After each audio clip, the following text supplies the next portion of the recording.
আসসালামু আলাইকুম ভিউয়ার্স। প্রাথমিক বিদ্যালয়ের শিক্ষার্থীদের উপবৃত্তির ওয়েবসাইটে বা ইন্টারফেসে মূল পেজে পেরোল নামে একটি অপশন আইকন চালু করেছে।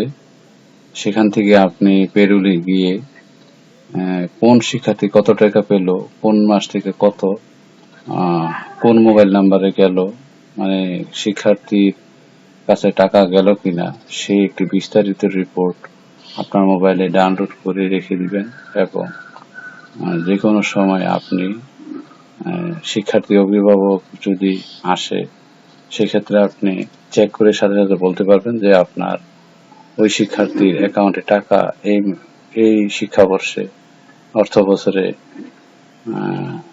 হয়েছে কিনা সেটা আপনি খুব সহজেই নির্ণয় করতে পারবেন। অর্থাৎ শিক্ষার্থীর টাকা পৌঁছাইছে কিনা এবং ওই শিক্ষার্থীর কোন মোবাইল নাম্বারে এই টাকাটা গিয়েছে, বিকাশে না নগদে, সেটা আপনি বিস্তারিত আপনার মোবাইলে ডাউনলোড করে রেখে দিতে পারবেন পিডিএফ আকারে এবং বছরের যে কোনো সময় আপনি এখানে প্রবেশ করে ডাউনলোড করে রেখে দিলে আপনার আর অনলাইনে ঢোকা লাগবে না। যে কোনো সময় আপনি অফলাইন থেকেও প্রবেশ করে শিক্ষার্থীর তথ্য, পেমেন্টের তথ্য আপনি অভিভাবককে বা আপনার নিজে অভিভূত হতে পারবেন। তো আপনাদের আমি দেখিয়ে দিব কিভাবে উপবৃত্তির তো আমি দেখিয়ে দিব এখন যে কিভাবে আপনি পেরোল রিপোর্টে গিয়ে ওই ফাইলটি ডাউনলোড করবেন সেটা আমি দেখাবো। তো প্রথমে আমরা একটি ওয়েব ব্রাউজার ওপেন করি, মোবাইল দিয়ে করলেও হবে। এখানে dpe.gov.pt ওয়েবসাইটে যাই।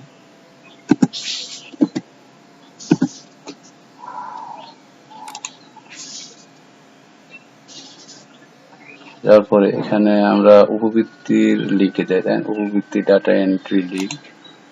উপবৃত্তি ডাটা এন্ট্রি লিঙ্কটা আমার ভিডিও ডেসক্রিপশন বক্সে বা কমেন্ট বক্সে দিয়ে দিব, আপনারা দেখে নিতে পারেন। এক্ষেত্রে আপনারা সচরাচর জানেন আপনার বিদ্যালয়ের প্রতিষ্ঠানের প্রধান মোবাইল নাম্বার দিবেন, তারপর পাসওয়ার্ড দিবেন, উপবৃত্তির যে পাসওয়ার্ড সেটা দিবেন।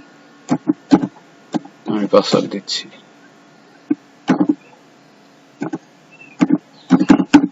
দেওয়ার পর এখানে লগ ইনে ক্লিক করবেন। লগ ইনে ক্লিক করার পরে এখানে একটি উপবৃত্তির ইন্টারফেস চলে এসেছে। এখানে রিপোর্টে যাবেন। আগে শিক্ষার্থী রিপোর্ট, চাহিদা রিপোর্ট, শ্রেণী হালনাগাদ রিপোর্ট, এই তিনটি অপশন ছিল। একটি কর্তৃপক্ষ আর একটি অপশন চালু করেছে পেরোল রিপোর্ট, একটি যুগান্তকারী পদক্ষেপ। আপনি এর মাধ্যমে যে কোনো সময় কোন শিক্ষার্থী কত টাকা উপবৃত্তি বাবদ পেল, কোন মাস থেকে কোন মাস এটা জানতে পারবেন। তো আমি পেরোল রিপোর্টে গেলাম। রিপোর্ট এখানে যেতে হবে আর কি।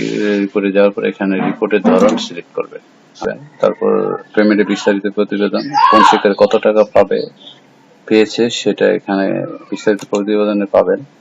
অর্থ বছর সিলেক্ট করবেন, 22-23, 21-22 অর্থ বছর সিলেক্ট করি। তারপর পেমেন্ট চক্র জুলাই টু ডিসেম্বর এটা নিয়ে, তারপর এখানে প্রতিবেদন তৈরি করণে ক্লিক করবেন। ক্লিক করার সাথে সাথে আপনার একটা পিডিএফ ফাইল চলে আসবে, যেখানে সমস্ত শিক্ষার্থীর নাম, শ্রেণী, অভিভাবকের নাম, এনআইডি, অভিভাবকের এনআইডি, মোবাইল নাম্বার, যে নাম্বারে আপনার টাকাটা অনলাইনের মাধ্যমে গিয়েছে সেটা, পরিশোধের অর্থ। তো এভাবে আপনি শিক্ষার্থীর পেরোল রিপোর্ট বা পরিশোধের রিপোর্ট আপনারা সহজেই রাখতে পারবেন। তো এটা ডাউনলোড করবেন, এই যে ডাউনলোডে ক্লিক করবেন, দেখতে পাচ্ছেন। ডাউনলোডে ক্লিক করার সাথে সাথে এটা আপনি সিলেক্ট করে দেন। আমি ডেস্কটপে রাখি, সেভে ক্লিক করেন।